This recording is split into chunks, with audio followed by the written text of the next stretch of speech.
Again, we will continue from where we left off last time, and we are talking about Meterpreter and Metasploit framework.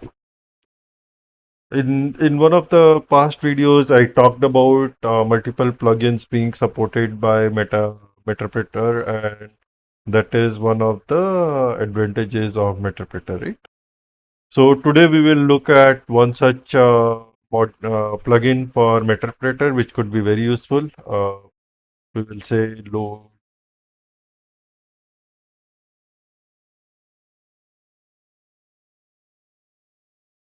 incognito.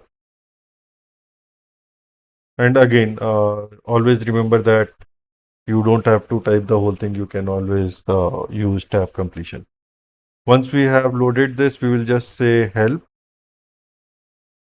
And as you can see, now we can see the incognito plugin commands in the end. Okay. Now the ones that we are really interested is the list tokens. So if we do list tokens, we can see that basically we can look at the tokens by unique group name or by unique username. Let's look at both, although I don't expect to see many here, but we already have anti-authority system, right? So we can impersonate any of the other tokens that we have available here, or we can look at it from group's perspective. Uh, right? So if you look at groups perspective, these are the groups that we can impersonate. Now again, I will not go into what are tokens and what are delegation tokens or impersonation tokens and how Windows uses them. That could be a separate course in itself with such a huge topic. But basically, that's how you can list the tokens with incognito module. And if you want to use any of these tokens, then you can just say impersonate token, and let's say I want to become local service. I can say this, and I will successfully become local service, right? So sysinfo,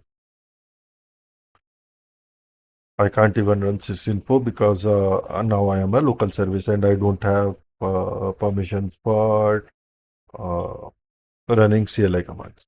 If I want to go back to my original token, I can use ref to self, as I have mentioned in the past also, that if we have used get system, then we get elevated privileges and we can use ref to self to go back. And same thing we can do here also. And now we should be able to run sysinfo because now we are back into our own original uh, token, right? So we have the same permissions back again. Uh, if we want to drop a token, we can do that. Also, we can use the command uh, narf hashes, which I also don't know much, but you can probably try to look it up what it does. Uh, if you have a multiple host, then probably it could be useful for that. Uh, these things, once you start getting into plugins, could really become a lot of things that you can learn from them and lot of things that you can do with them. Uh, right? Now, since we are talking about uh, stealing the tokens, we will probably also talk about two more things that I wanted to create a separate video for, but probably I'll go ahead and show those in this, right? So, one is the screenshot. You can just say screenshot, and it will basically take a screenshot of the remote host and put it on your system. And I don't have EOG, so I can use XTG open.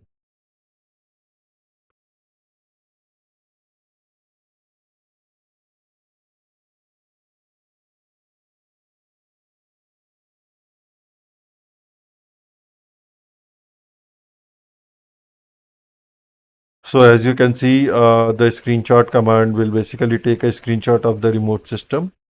And the other one that we can talk about is actually not just one. We can basically talk about two others, right? So if we look at the help again, uh,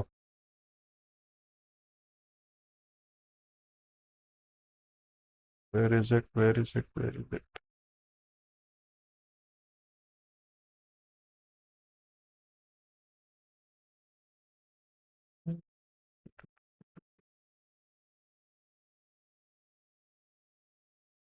Yeah, so while we are talking about tokens, we can actually also talk about steal token. So if there is another process from where you want to get the token, you can actually say steal token and the PID of that process, and it will try to steal the token from that process. If you are able to get it, then you will get the same privileges at as the PID which you had given to steal token, right? Uh, Yeah. The other things we can talk about is key scan, start, stop, and dump. This allows you to capture the screen keystrokes that the user is using on the remote system. So I can just say key scan start, and it will start sniffing the keyboard for me. And whatever I type here will be captured in the key scan strokes there. So I can just say key scan dump,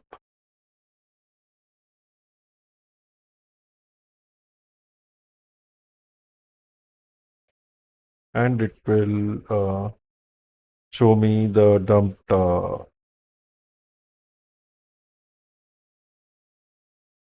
It will show me the keystrokes if it were captured. But if you want to capture it, then you have to be in the correct process.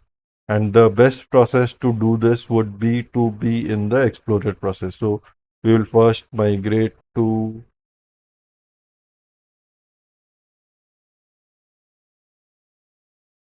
Explorer. Explorer.exe.